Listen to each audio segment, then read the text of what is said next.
Hello everyone. Myself Ajay Singh once again. The chapter from Physics class 9, Work and Energy. This is the part 3, and in this part we will discuss the kinetic energy. Kinetic energy के बारे में हम इसमें discuss करेंगे, पढ़ेंगे. Then we will find the expression for the kinetic energy in this part. So as in my second part I have told you that kinetic energy and potential energy, actually these two forms of energy are the total sum of the mechanical energy. So first is kinetic energy. What is kinetic energy? Kinetic energy of an object is defined as the energy because of its motion. किसी भी object के motion के कारण उसमें जो energy store हो रही है, that energy is known as the kinetic energy.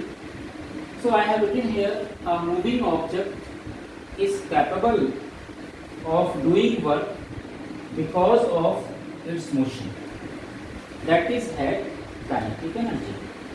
कोई ऐसा ऑब्जेक्ट जो वर्क करने में कैपेबल है बिकॉज ऑफ इट्स मोशन, इसके मोशन के कारण.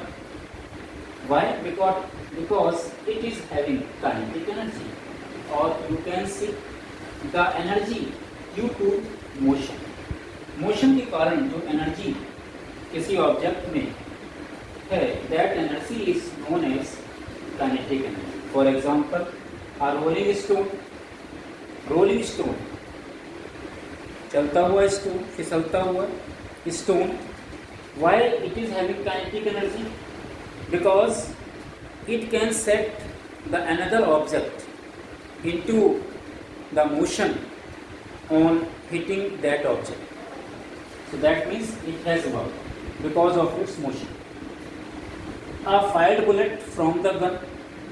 Bullet which is fired from a gun, it can penetrate the target. ये किसी भी टारगेट को पेनिट्रेट कर सकती है, and that means it is also doing the work.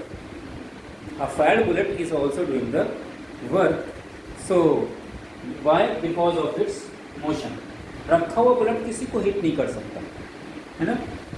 Because of its motion it is doing work and can penetrate some object. Water in motion. If the water in motion, it can rotate the turbines, that means it can also work because of its motion. Because of its motion it can rotate the turbines. It also works because of its motion. Moving hammer in the same case, and a falling body. Falling body also can hurt someone. एक गिरता हुआ object भी किसी को नुकसान पहुंचा सकता है अगर किसी के ऊपर गिर जाए. Why? Because it is in motion. रखा हुआ ऑब्जेक्ट को किसी को नुकसान नहीं पहुंचाएगा जब तक ये मोशन में ना हो. So what do we see? We see that the energy due to motion is known as kinetic energy. And as I have written here, a moving object is capable of doing work because of its motion is known as kinetic energy. Now expression for kinetic energy. Kinetic energy का expression हम कैसे find out करेंगे?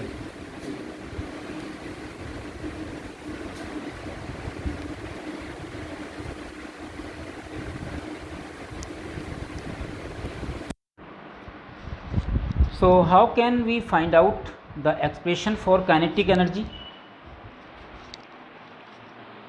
What is the kinetic energy? The work stored up in an moving object is called the kinetic energy of an object. किसी moving object में जो work stored हुआ है, that is known as the kinetic energy of an object. That means work is equals to kinetic energy. In short you can write K E, और it is represented as E K. E for energy and K for kinetic energy. We are talking about an moving object, a moving object. So let an object with mass m an object with mass m is in motion, कोई object है जो motion में है और जिसका mass m है, with initial velocity u, उसकी जो इनिशियल वेलोसिटी है, velocity it is equals to u, and it sets into motion with the acceleration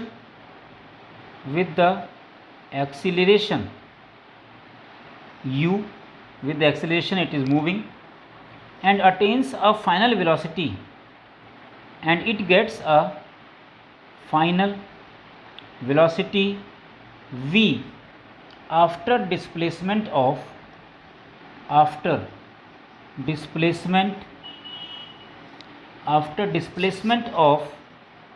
s.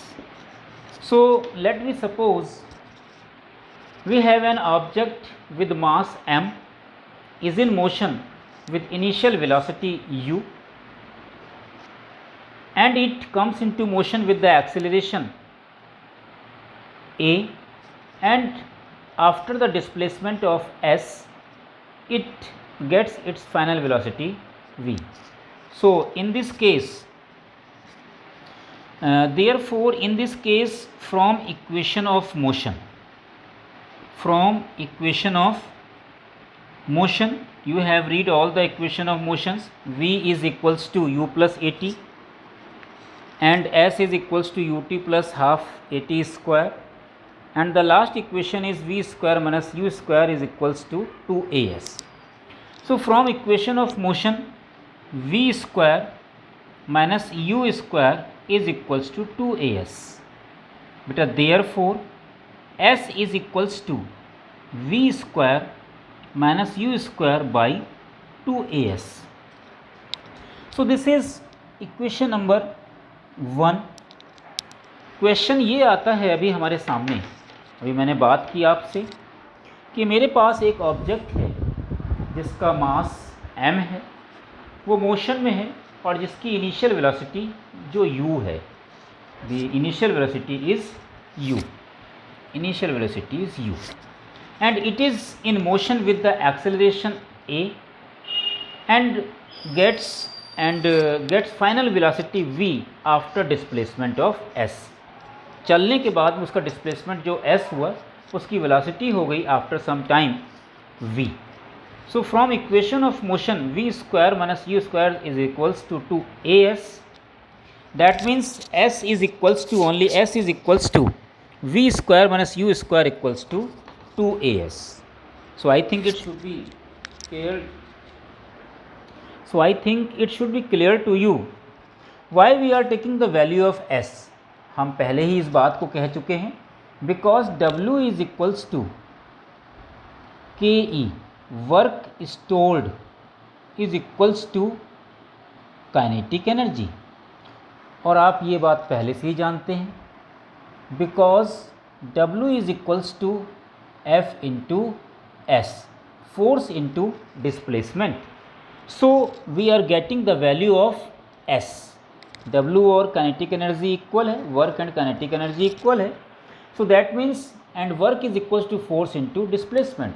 So we find the value of s from the equation of motion. We are having final velocity, हमारे पास final velocity है, हमारे पास initial velocity है, हमारे पास acceleration है, और हमारे पास में displacement भी है. We are having final velocity, initial velocity, acceleration and the displacement. So that's why we are using this equation. इसीलिए हम ये equation use कर रहे हैं मोशन की. v square minus u square is equals to 2as, and we are finding out the value of s. हम s की value find out कर रहे हैं. It is equals to v square minus u square by 2as. Why? Because work stored is equals to kinetic energy because of motion. So work में आपके दो terms physical quantities variables आते हैं आपके, force and displacement. So that's why हमने displacement s की value यहाँ find out कर ली. This is the equation number 1. Now अब हमें क्या करना होगा, अब हमें f की वैल्यू भी फाइंड आउट करनी होगी, ठीक है। सो आई rub it,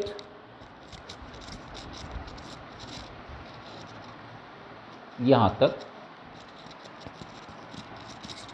now look, from equation, from Newton's second law of motion, आपने पढ़ा हुआ है, ये ऑलरेडी पढ़ा हुआ है, जानते हैं। From Newton's second law of motion, क्या कहता था second law of motion?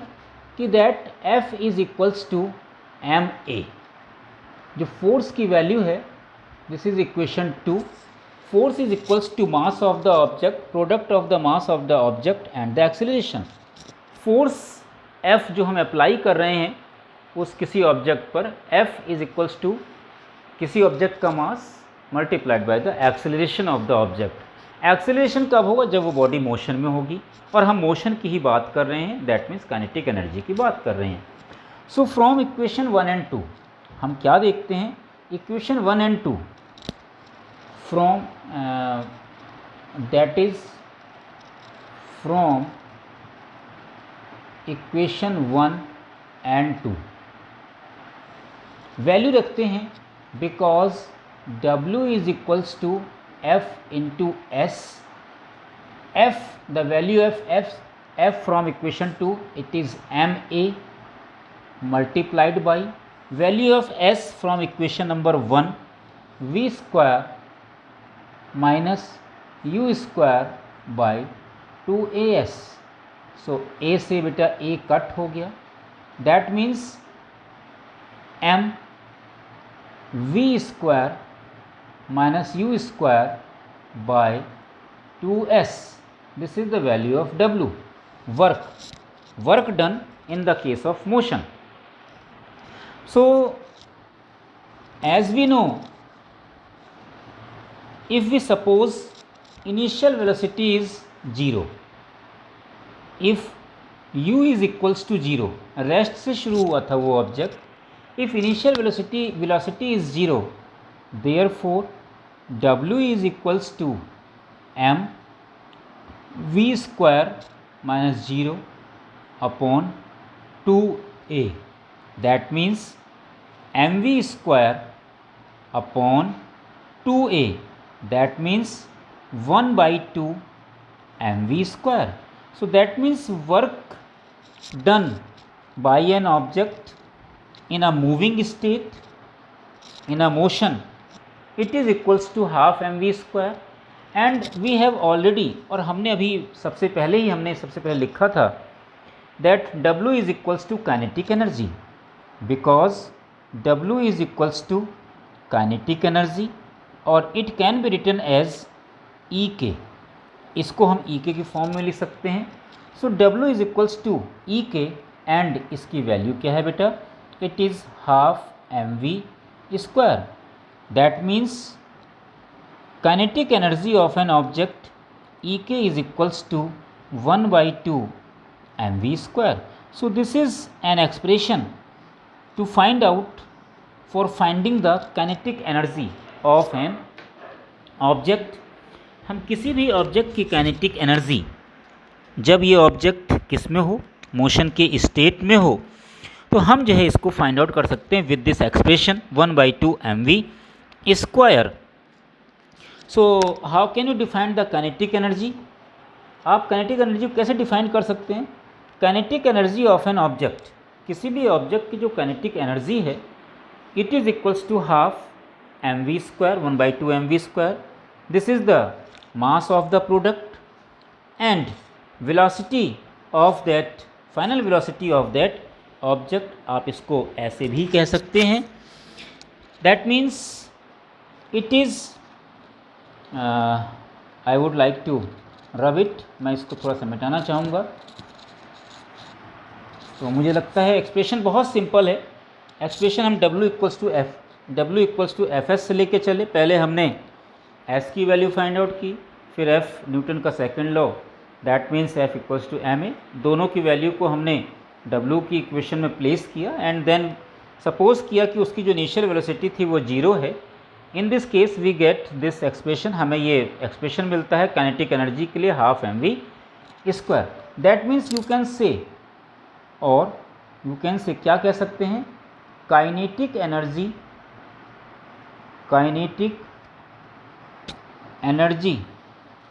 Of an object may be defined as, kinetic energy of an object may be defined as the half of the mass,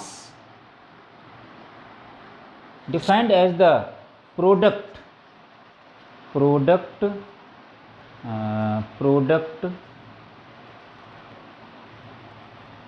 of half of the mass of an object and square of the velocity of the velocity.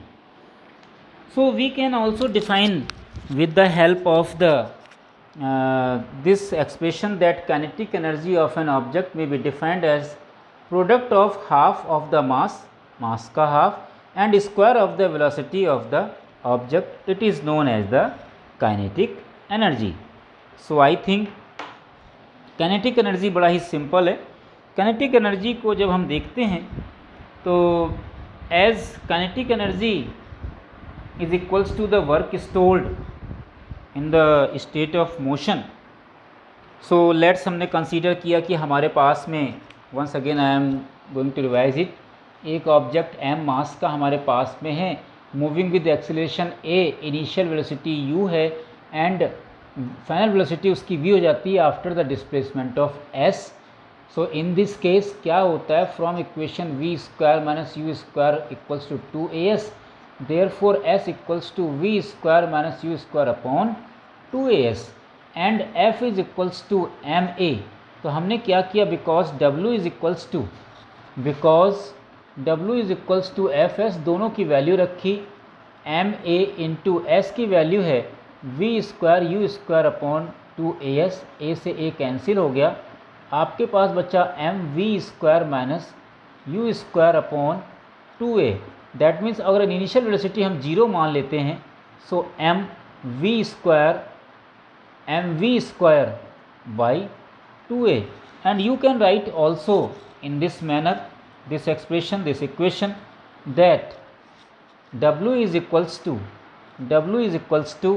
1 by 2 mv square and w is equals to kinetic energy, work done equals to kinetic energy is equals to 1 by 2 mv square, or ek is equals to 1 by 2 mv square.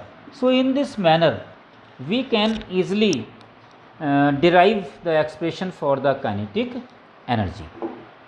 So I think it should be clear to you. In the next part I will explain about the potential energy. Till then bye, okay, and have a nice day. Keep safe, subscribe and like my channel edu.learnscience. Okay, bye.